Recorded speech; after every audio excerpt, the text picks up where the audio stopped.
እኔ መንግስትን እጠይቃለሁ እኔ መንግስትን እጠይቃለሁ ኧረ በእናትህ ኤሊሊ ሆቴል ኤሊሊ ሆቴል አዳነች አቤቤ 1000 ዓመት ንገሺ ዶክተር አብይ አህመድ 1000 ዓመት ንገስ አሁን ምንድነው ተሙ ስለ ተሙ እንድታውቁ ስለፈለኩኝ ነው እና ስለ አዶናይ ወጣት አዶናይ ቢሳሳት ከንጹህ ልብ ነው የሚሳሳተው ጀርመን ሊሄድ እሱ ማለት ነው ወርቆቹ አንሸጣ ሳይገባን ሁላችንም ዋጋ ከፍለናል እኔ ተሙ 2 ቀን 3 ቀን ቪዲዮ ሰር ሰው ሁሉ እንትን እንዲያረግ አድርገ ተንኮል ሰርተ ተንኮለኛ ነህ ተሙ ማለት ተንኮለኛ ነው ተሙ አንተ ሀገር ነው የመጣው አንተ ሀገር ላይ ሲመጣ ሄደ ደግሞ አዶናይን እኮ ሚት አድርጎታል አግንቶታል እኮ አዶናይን እኮ አግንቶት ነበር እኮ ተረዳችሁኝ እኔ ነኝ የምልህ ተሙ ልብህን አስተካክል እውነቴን ነው የቅናት መንፈስ አለብህ ሎያል አይደለህም ለጓደኞችህ ሎያል አይደለህም ለራስ ጥቅም ስትል ጓደኞችን አሳልፈ ትሰጣለህ ተሙ ዮናስ ሴጋው ላንተ ብሎ ላንተ ብሎ አንተ በለፈለፍከው አንተ በተናገርከው ወጥቶ የሚደብር ስድብ የሚዘገንን ስድብ ትልቅ ሰዎች እኮ ናቸው እንዴ እኔ እነዚህ ሰዎችን ሳወራቸው በክብር ነው ማወራቸው ትልቅ ሰዎች እኮ ናቸው እንዴ ሆስፒታል ኦነሮች እኮ ናቸው የፈለገን እኔ ያቀረብኩበት መንገድ አልተመቻችሁም ጋይስ እኔ ጥያቄ አቀረብኩኝ ቪዲዮ ሰራው ደብዳቤ ላኩላቸው ለአዶናይም ላኩኝ ትልቅ ሰው አይሰደብም እኔ በጣም ደነግጣለሁ ምናልባት እኔ ስወጣ ከኢትዮጵያ ትልቅ ሰው በሚከበርበት ቀና ብለን በማናይበት ጊዜ ነው የወጣሁት እኔ ላሳያችሁ ምስኪ እና ተሙ በጣም እውነቴን ነው በጣም የመጀመሪያ ጊዜ ያለን ብዙ ጊዜ እንደዚህ አይነት ነገር እየሰራ really ኔጌቲቭ ነገር በጣም ነው እንትን የምትለው it's not good ላሳያችሁ guys I'm very disappointed look የተሙ ላንተ ብሎ ተሙ ያደርግና ከዛ ዮናስ ወጥቶ ይሳደብ ዮናስን ብዙ ጊዜ አያችሁ ዮናስ already እንኳን እንደዚህ አይነት ነገር አግንቶ ነውና ዝም ብሎ በቃ የሚሳድ እንትን የሚል በዚህ ደረጃ ተሙ ግን ዛሬ እንደዚህ ጋር ልታቅፋቸው ዛሬ እባብ እንትን ልታደርግ ማለት ነው ስለዚህ ታፕ ኮፒ ሊንክ አድርጎ ሁሉ ጊዜ ተሙ ሁሌ አጀንዳ ሰጠው ይተቃቀፋል thank you very much አንቺ ነይ ግጭኝ በእናትሽ ማነሽ ግጭኝ ተሙ ሁሉ ጊዜ አጀንዳ ሰጠው ሂዶ ይተቃቀፋል እንዳታምኑት ደስ ይለኛል be careful ጓደኞቹን እዩ አውቁ አሁን ዮናስ ነው ለሱ የሚናገረው ዮናስን ያነካካውና ዮናስ በቃ እሱ ጋንግስተር ተመጣና አዶናይ ቢያጠፋ ወጣትነት ነው lack of experience ነው experience እያደረግ ነው በጣም እኔ ላለፈው 4 ወር አዶናይን እያየሁት ነው እያደገ እየተለወጠ እያስተካከለ ደግሞ የመለወጥ ልብ ያለው ነው ሰገጥ እንዲህ አታድርጉ አለ ይሰማል ባይሰማ አያድግም ባይሰማ እንደዚህ አይለወጥም ስለሚሰማ ነው ለአዶናይ በነፃ የሚታየኝን ኮንስትራክቲቭ የሆነ አድቫይስ እሰጣለሁ ከፈለገ ይወሰደው ካልፈለገ ይወሰደው መብቱ ነው አምናሰይን አያውቅም እያልኩኝ አይደለም ከጠቀመው ነው ኦኬ እኔ ለምን መሰላችሁ ከብዙ ሰዎች ጋር መገናኘት የማልፈልገው ከአዶናይ ጋር እኔ ብገናኝ ይገባ አዶናይ እኔ ጋር መጥቶ I don't know what to do with that kind of followers ለከዛ ደግሞ ለጥቅም ነው ለምናም ነው እንዳይባል ብዙ ጊዜ ማለት ነው ሰዎች እኔን ሊያገኙ ብዙ ጊዜ ማልገናኝበት ምክንያት ጌታ ምስክሬ ነው I don't want people to say ለጥቅም ፈልገ ነው ለምናም ፈልገ ነው እንዲባል አልፈልግም ነው እኔ ጥቅም እኔ አዶናይ ቢመጣ በአንድ አካውንቴ 1 ሚሊዮን ይገባል 40,000 ሰው ይገባል አረብ ሀገር ላይ ያላችሁ እህቶቼ ብራችሁን ያዙ እሺ ብራችሁን ያዙ ፍቅሮቼ አረብ ሀገር ቁጭ ብላችሁ ጀርመንና ካናዳ ወንድሞቿን የላከችን እህት አውቃለሁ። አረብ ሀገር ላይ ቁጭ ብላ እግዚአብሔር ምስክሬን ነው ልጄን ነው የምላችሁ። ይኸው አላዶርን ልጄ የመጨረሻ ሰዓት ሳንቲም አጥሯት ከማዳም ቤት ወጣ ወርቅ መሸጥ ስላልቻለች ገባችሁ? ከማዳም ቤት ወጣ ወርቅ መሸጥ ነበረባት። የአንደኛውን የመጨረሻውን ጀርመን የሚገባው ልጅ ትኬት ለመቁረጥ ለትኬቱ ብር አንሷት ማለት ነው። ወርቆቿን መሸጥ ነበረባት። ይሄ ለፍቃድ በፍቃድ አንድ ቀን የሚወጡበት ቀን አለ አይደለ? አንድ ቀን ኢጃዛ ቀን ማለት ነው። አንድ ቀን የሚወጡበት ቀን እና እሱ መሄድ ያለበት ቀን አልመጣጠን ብሏት ስወጣ ወርቄን ሸጬ እኔ ፈጣሪ ምስክሬን ጋይስ እሷን ልጅ አመጣላችኋለሁ። እሷን ልጅ ይዤላችሁ እመጣለሁ እዚህ ቲክቶክ ላይ ወርቄን ሸጬ ስወጣ መልስልሻለሁ ትኬት ቁረጭልኝ ብላኝ ትኬት ቆርጬላታለሁ። ፓስፖርቱን ቪዛውን ኤቭሪቲንግ ልካልኝ። በዚህ ሰዓት ለወንድሞች ሼን ታደርጊያለሽ ወይ ብትሉኝ አላደርግም። ሶሪ አፍሪካ አላደርግም። ጎረምሶች አይደሉ ወጥተው ይስሩ። ለእናቴ ለአባቴ ለልጄ ያለብኝ ግዴታ ጎረምሳው ወጥቶ ይስራ፣ ወጥቶ ይስራ። ስደት ወጥተሻል አንቺ የሰው ፊት እያየሽ አረብ እየገላመጠሽ ላይታች ዝቅ እያልሽ ፎቅና ምድር እያጸደሽ እንደ ጎረምሳ ወንድ መኪና እያጠብሽ ነው ብሩን የምታመጪው። የነሱን 2-3 መኪና እያጠባችሁ ለጎረምሳ አትላኩ። ሴት ነች አይደል እህትሽ? ትምጣ አረብ ሀገር ትስራ፣ ተውጣ ኢትዮጵያ ትስራ። ኢትዮጵያ መስራት ካቃታት አምጫት አረብ ሀገር፣ ያውም ያመጣሽበትን ሂሳብ ከደሞዟ ቆርጠሽ ቀረ። በቃ ይሄ እንደ ሻማ መቅለጥ እንደ ሻማ መንደድ አቁሙ ፍቅሮቼ። ህይወት አንዴ ነው፣ ህይወት አንዴ ነው። እኔ ልጅ ልቦልከው ነው ጋይስ፣ ደግሞ ከላክ ቦልከዋለሁ። የእውነት ነው የምላችሁ ጋይሶች። አላስፈላጊ ኮሜንት የሚጽፉ ልጆች እንዳለ ሚዩት አድርጓቸው እሺ። እና ለምን ብላችሁ ነው ዋጋ የምትከፍሉት? ከትላንትናው ከሀቢባ ቤት ታሪክ ምን ተማራችሁ? ሳራ እኮ ህመም አላት፣ ህመም አላት። እውነት ሳራ ጋር ሀቅ የለም ብላችሁ ታስባላችሁ? ኦፍኮርስ ድብን ያለ ሀቅ አለ። ዋጋ የከፈለች እህት እንደሆነ ታስታውቃለች። እኛ ዋጋ እንከፍላለን። እኛ ዋጋ በደህናው ጊዜ ዋጋ ከፍያለሁ እኔ። አሁን ላይ ብትጠይቁኝ ይቅርታ አድርጉልኝ። አሁን ላይ ከጠይቃችሁኝ ይቅርታ አድርጉልኝ። አሁን ላይ ግዴታ ያለብኝ የልጄ እናቴ አባቴ ነው። አለቀ።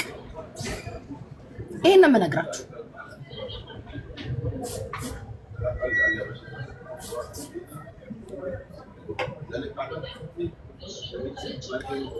እህቶች ገንዘባችሁን ያዙ። በእናት ስም በአባት ስም እኛ የምንሸወደው። እኔ አንድ ጊዜ ነግሬያቸዋለሁ ፍቅሮች፣ የገዛ እናቴ እኮ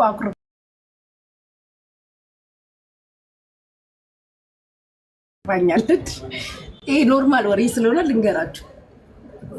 የሆነ መኪና አለና ሁሌ ከወንድሜ ስትጣላ መኪናውን ካልሸጥሽ ትለኛለች። ይኸውላችሁ እናቶች ስራቸው ላሉት ያደላሉ። ይሄ ግልጽ ያለ እውነት ነው። እሺ ግልጽ ያለ እውነት። እናት ከልጆቿ እንኳን ሞር የምትወደዋለን። ይሄ ውሸት ነው ካላችሁ ተሳሳታችሁ። ከልጆቿ እንኳን ልቧ ቶሎ የሚደነግጥለታል። ልጆቿን ትጠላለች አይደለም፣ ገባችሁ? ግን አለ ከልጆች ልጅ። እኔ አሁን አላዶር ብቻ ስላለኝ እንትን ማድረግ አልችልም። ሜቢ ወደፊት ስወልድ አላውቀውም። ግን የፈለገ ቢሆን ላላዶር ያለኝ ስሜት የሚቀየር ነው መቼም አይመስለኝም። ግን እዚህ ጋር ትቆምብኛለች ጋይስ እየደወለች መተሽ ይሄን መኪና ሽጪ፣ መተሽ ይሄን መኪና ሽጪ። ለምን ገበያ አያስገባም ማለት ነው። ዱርዬ ነውና ትልቅ ወንድሜ ምን አለኝ፣ ከዚህ ነገር እጅሽን አውጪ ያለኝ። አይመለከትሽም፣ ሁለቱ ይተዋወቃሉ። እጅሽን አውጪ ያለኝ ከዚህ መሀል ማለት ነው። ለምን ስለው እኔ ከዚህ በፊት እንደዚህ አድርጋኝ እሱ ያን ጊዜ የት ሀገር መሰላችሁ?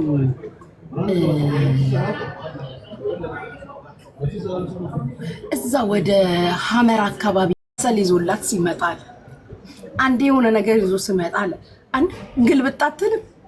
ስንት ወር ሙሉ ስታለቅስበት የነበረችዋ ሴትዮ ግልብጥ ብላ ጭራሽ ጠላት ማንን ታደርጋለች? ትልቁን ወንድሜ ልጄ ላይ ተነስታችሁበት አንተም እህትክም ወይኔ አባት ሰላም እኔም ተካትቼ ማለት ነው በሌለውበት ባልዋልኩበት አንተም እህትም ተማክራችሁ ጌታ ምስክሬን ጋይስ ግልብጥ ብላ አንተም እህትህም ተማክራችሁ ልጄ ላይ ሰርቶ እንዳይበላ ፋኖዬ እንዴት ነሽ? ከዛ ማታ ላይ ደውሎ በያለኝ ድሬን ታሪክ ታውቂያለሽ? ያኔ ነግሬሽ የለ ድሬ በይ እናቴ እዛው ቻይኔ እዚህ ውስጥ እንዳከቱኝ ፍቃድ ወስጄ በሌለኝ እንትን የአንድ ሳምንት ፍቃድ ወስጄ ብመጣ እናትሽ ታሪክ ሰራችኝ። ሶስት ቀን በተከታታይ 1 ኩንታል ከሰል ነው ያመጣላት። አንድ ኩንታል ከሰል አንድ ቀን ምንድነው ምናምን ብቻ ይዞላት መጣ። አቆመ። 6 ወር ገበያ ላስገባላት ልጅ ቀይር ብላ ልጄ ላይ ተነሳችሁበት አለች። ከዛ እኔን ያለፈ ካልመጣሽ ሄጄ ተመልሼ መምጣቴ ነው ጋይሶች። ያኔ ቶሎ ኢትዮጵያ የሚሄድ ጊዜ ካልመጣሽ በቃ እኔ ከዚህ ልጅ ጋር መኖር አልችልም፣ ተሰቃየው፣ ልጅሽንም ተረከቢኝ ወይ አባቱ ይረከበኝ፣ በዚህ ባንቺ ወንድም ምክንያት ተቃጠልኩ። ቀንና ማታ ነው በቃ የሚደወልልኝ። ምን ላድርግ እናቴ? መኪናውን ሽጪ፣ መኪናው መሸጥ አለበት ሽጪ። እኔ ደደብነቴ ነው ጋይስ ታውቃላችሁ።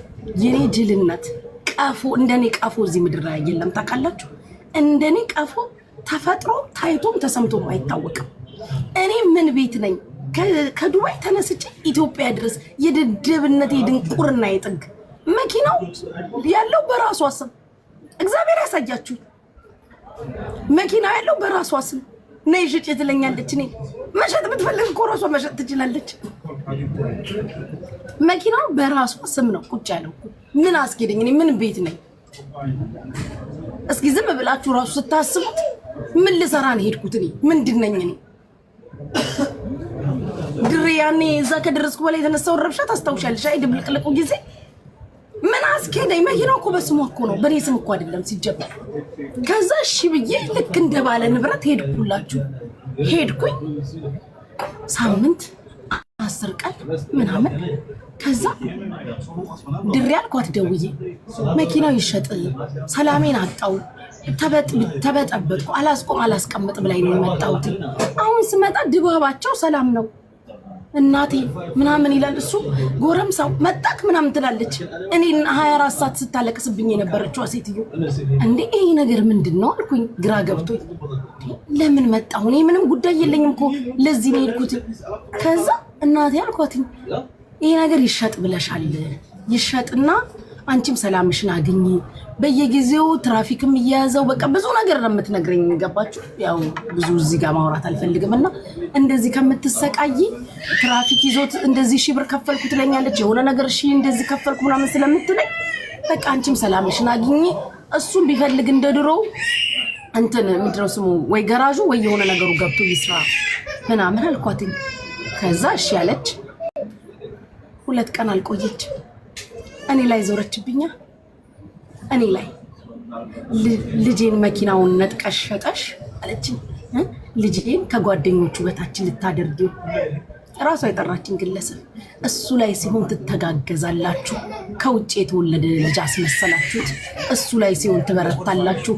ያ ወንድምሽ ብጠራው ተክለፍልፎ ነው የመጣው ከዚህ በፊት ለራሴ ሁላ አረ ድሬ ለድሬ ደውዬ ማለት ነው። አረ ድሬ ነገር መጣብኝ፣ ምን ሆንሽ ነይ ተብዬ መጥቼው ነገሩ ተቀይ ጭራሽ እኔ ላይ ዞረችብኝ።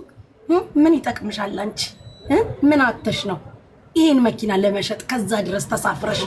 ወንድምሽ አይደል ለስንት ባዳ ስንት ነገር ታረጊ የለ ምናምን ብለኝ ጋይስ እኔ ላይ ነገሩን ቀይረው ቁጭ ሽጪ ስልሽ እውነት እናት መሆኔ ረስተሽው ነው? ተይ እናቴ ምናምን አትይም? ስንት ጊዜ እኮ ብያለሁ በይታዩ ብዬ ነገሩ ወደ እኔ ዞረ። እንዴ ብዬ ጭራሽ እኔን አኮረፈችኝ፣ ባት ፊት ነሳችኝ፣ ጭራሽ እኔ ላይ ተገለበጠችብኝ። በሉ ደህና ሰንብቱ ብዬ ተነስቼ ለድሬ ነገርኳት። ተነስቼ ፕሌን ቲኬቲን ቆርጬ ወደ አዲስ አበባ ቆይ እንኳን አላለችኝም። የልጁን መኪና ለሸጥ የመጣው ተደርጎ ከዛ መኪናው በስሙ ነው በእናቴ ስም ማለት ነው። አዲስ አበባ ከገባው ወዲህ ከወንድሜ ጋር ስናወራ አንቺ ምን አይነት ሰው ነሽ አለኝ። እንዴት ስለው የኔን ከዚህ በፊት ያረጉኝን ነግሬሻለሁ፣ እንደገና ነይ ስትባይ ከዱባይ ትመጫለሽ፣ መሸጥ ብትፈልግ መኪናው በስሙ አይደለም ወይ አለ። ትዝ ሲለኝ ያ መኪና የተገዛው እኔ ዱባይ ሆኜ ነው። ገባችሁ? ኢትዮጵያ አልነበርኩ። ትዝ ሲለኝ ለካ በሰሪ ማላስፈልጋት ለካ ጋይስ መሸጥ ከፈለገች ምን ቤት ነኝ አልኩኝ። ነይ ያለችኝ እኔ ምን እንዳደርግ አይድንቁርና ያልኩኝ። ከዛ ጊዜ በኋላ ጋይሶች መሀል መግባት ስናቆም እኔም ትልቁም ወንድሜ ሁለቱ ሰላማቸውን አግኝተው እየኖሩ ነው። አሁን ሰላም ናቸው። እናቴ ጎረምሳው እየተባባሉ በቃ በፍቅር በከፍተኛ ፍቅር ውስጥ ናቸው ያሉት። ጉድ እኮ ነው ጉድ።